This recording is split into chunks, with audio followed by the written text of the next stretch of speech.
Welcome, everybody, officially to our webinar on creating a supportive workplace through a trauma-informed approach. My name is Madeline Edlin. I will be your host for the next 25 minutes. Before we do begin with questions, one housekeeping item. We will save time for question and answer at the end of our official session with Vivian and Greta. So as questions arise, please pop them in the chat, in either the chat or the Q&A section. We will gather them, or if you're on LinkedIn, pop them in there. We will gather them and ask them at the end. So I am thrilled to have Vivian Page, VP of Human Capital from Stemilt Growers, and Greta Matos, an industry expert and consultant who has worked closely with us here at EFI throughout the years. Welcome both. To kick us off, could you both share a little bit about your background and why this topic is important to both of you? Vivian, I'll kick it to you first. Well, thank you, and welcome everybody. I have been at Stemilt for 2.5 years now as the Vice President of Human Capital. Prior to Stemilt, I dedicated 23 years to Talking Rain Beverage Company, concluding as the Executive Vice President of Business Performance. My background also includes roles in 2 U.S. public companies, as well as contributions to the Mexican Embassy in Guatemala. I am committed to self-development and professional growth. So I have also completed the Landmark Forum, Advance, and Leadership programs, and I'm currently enrolled in the Landmark Academy. And as I said just earlier, I was born in Guatemala, where I completed my undergraduate education and furthered those skills through the Executive Leadership program at UC Berkeley as the School of Business. And you start with a heavy question in terms of how did you get interested on this? And in my case, it has 2 components. I am in human resources, and we're always researching areas on how to get better. I have had a lot of interest in psychology, for many years as part of the business and just as a personal interest. And then, of course, a situation that was of a trauma level happened to me, and that opened the door for me to see that it is so difficult for an employee to get through challenging situations with resources. And then imagining how could people, that have difficulty with resources, with location, with, communication, get through this kind of thing. And a passion ensued for trying to change the world through being part of the employer. Amazing. Thanks for that intro. Greta, you want to follow up? Beautiful. Thanks, Vivian. And yeah, Madeline, also thank you to EFI for inviting me into this space. Hello, everyone. So I'm Greta Matos, and I have a long and varied background working in responsible sourcing and ethical supply chain for almost 2 decades. And interestingly enough, for me, because I worked in so many different perspectives and lenses, I worked in production, I also worked in sourcing, and then went into the world of compliance and worked with a lot of brands and retailers on their programs, as well as capacity building with factories and growers, and then also creating channels for workers to be able to communicate issues. All of that work kind of brought me into these different dynamics that were so complex within all of these individuals and organizations that are all very often doing the best that they can, but also coming up against really difficult issues and blocks that sometimes go beyond the policy and procedure ability to solve and resolve, right? And so for me personally, my career took me into a space where I did a lot of work, particularly on critical issues such as slave labor, forced labor, conditions. And what I found in my own personal journey was that the work started to become very heavy very, very heavy. And I was feeling that heaviness in my body. And it actually ultimately led to me kind of taking breaks throughout my career because I would go through those cycles of feeling that heaviness of the weight of this work and being engaging with these very intense and complicated and dynamic issues, and then not being personally resourced in actually moving that through my own body. And so taking that on. And it was in one of those breaks where I started to do my other work, which I do in relationship with horses, which is personal and organizational transformational development. And through that, that brought me into the world of trauma work. And what I found very interesting was it took me into working with multi-generational, cross-generational, intergenerational, ancestral, collective trauma. And what I realized, and when I started to work with first forced labor and slavery dynamics and collective trauma, I actually found within myself, I became more buoyant and resourced in being able to do the work and being able to work on these issues with my clients, and me not feeling the heaviness and that overwhelm within me. And a lot of it was because I was integrating practices that supported and resourced me and then allowed me to be much more creative and innovative and attuned to the needs of the organization when we were working on these really heavy issues. And so it's from that space that I come in here. And again, as I mentioned before we started, I'm so excited that you guys invited this conversation. I think it's an essential conversation for us to be having across all industries, especially for those of us that are working in this space of human rights and employee well-being and justice in that regard. Amazing, great background and amazing story. So to kick things off and set the table a little bit more, let's get really clear on what a trauma-informed approach is and what it might look like in action. Greta, I'm going to kick this to you, and then Vivian, if you want to follow up with any add-ons, that would be fantastic. Thanks. So I touched on this a little bit, but essentially the interesting thing, often trauma, even the word, right? It can carry like a stigma, or it can shut people down, or it can actually activate relationship.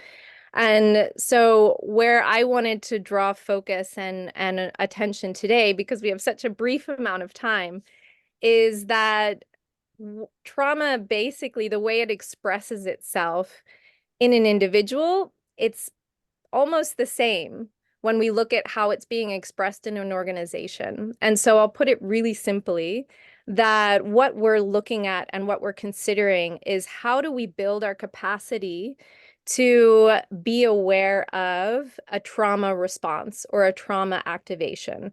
And so that starts on an individual level. The way that we respond through I'll just take us into the individual, and then we'll go back to organizational. But it relates to our polyvagus nerve and our nervous systems that were designed and mapped and created when we were children. And that response mechanism, when it relates with trauma, it activates the flight, fight, or freeze response, right?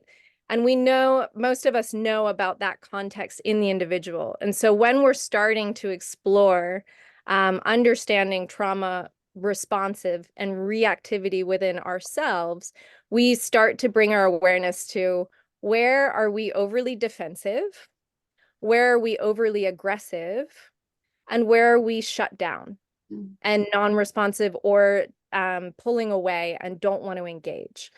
And so that's how we start to personally, individually attune to a reactivity that we might not be conscious of.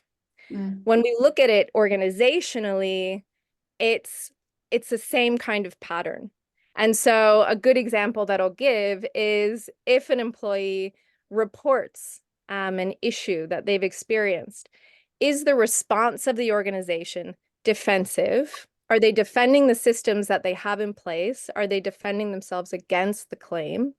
Is the response aggressive in nature? Is there some sort of punishment? that results in that engagement?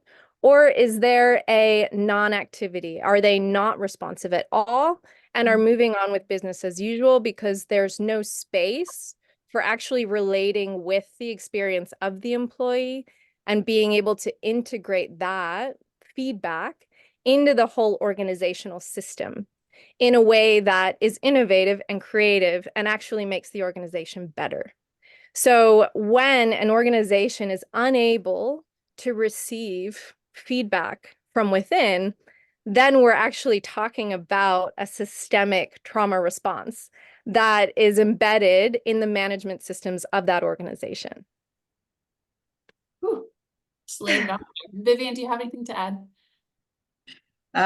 Well, she just said it all, right? And I probably add that the systems that she's mentioned, we tend to look at them in an organization as just this is what we do at work, but it's actually, you know, encompassing of the individual and the organization, and that includes, you know, the safety of the environment, psychological safety, physical safety, emotional safety, trustworthiness and transparency, the support that you have to be helped by somebody, but also to elevate you and helping yourself, the collaboration through mutual respect, the empowerment and the voice that is given or not given to individuals within the organization, and overall as the culture. So she was mentioning the trauma that exists within the individual and how that reflects within the company, which we actually call that culture, right? Yeah. Amazing. So segue into produce specifically, we have an audience of produce professionals. So Vivian, I'm going to kick this one to you, and then Greta, again, follow up with any add-ons. Why is it important, Vivian, to have this framework as produce professionals? Why should we have this at the center of what we do?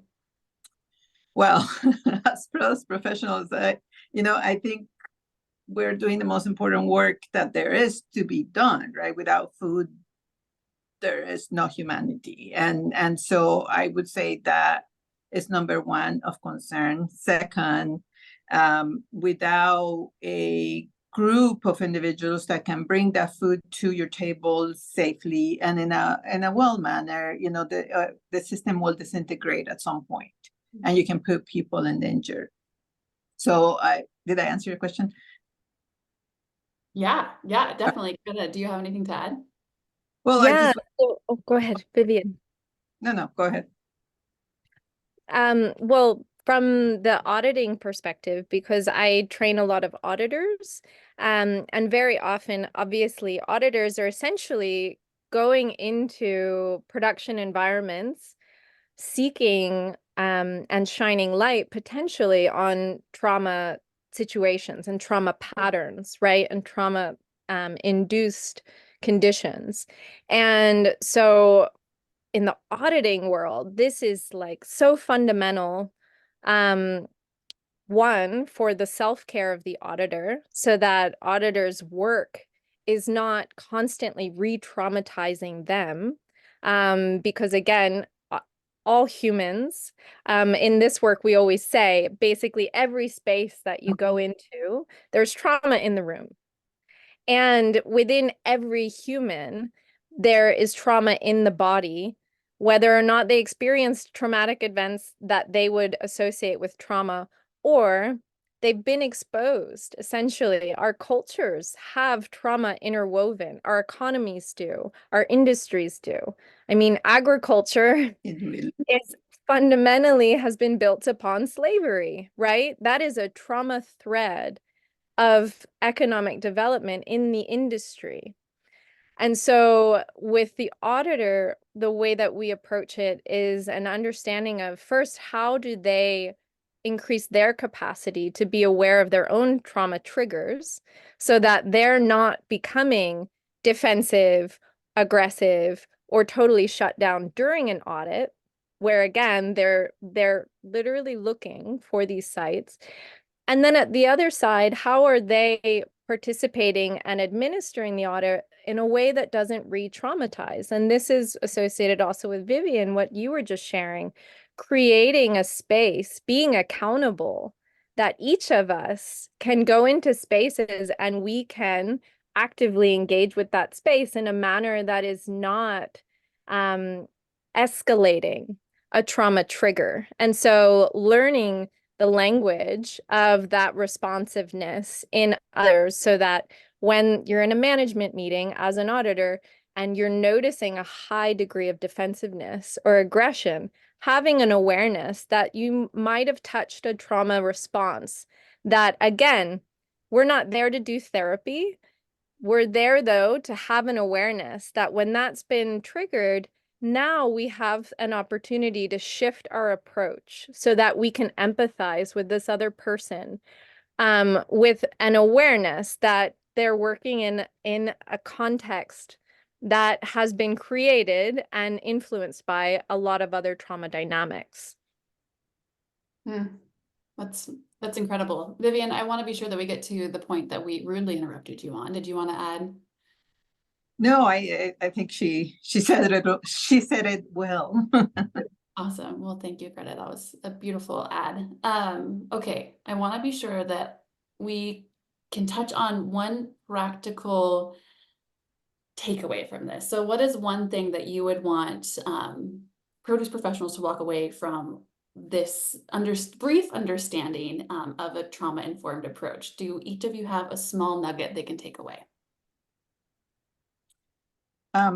I can go. I probably would say that the consideration is that we're all traumatized in one way or another.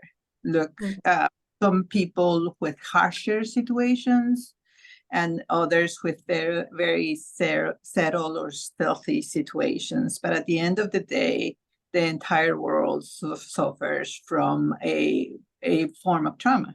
And the unfortunate thing is that there is no magic wand that can come and fix it for you. That while you might have received the impact of that trauma, the only person that can fix it is yourself. You know, by dealing with the dynamic that caused it internally and breaking down the stories and paradigms that were created as a result. And therefore they became coping mechanisms through your life and your personality developing. And the other end, the employer now has this great power to bring that information to every employee to be more human rather than judgy, right? So we tend to say when someone reacts or is triggered, like you were saying, oh, that person is this or that. And that's kind of the judgy, inhumane reaction rather than say, oh, you know, there is the small child that is still suffering inside. So for employers to start developing the idea that that is the human way to deal with a very difficult reality. So good. So good. Greta. Beautiful, Vivian. Thank you.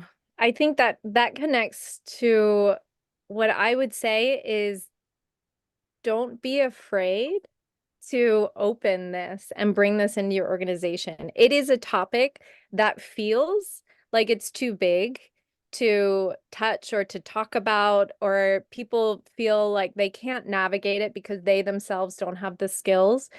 But what I do want to say is there are so many resources that can support the dialogue and creating spaces where, again, it takes courage, but it's phenomenal what is possible when we start to create cultures that have the capacity to dialogue.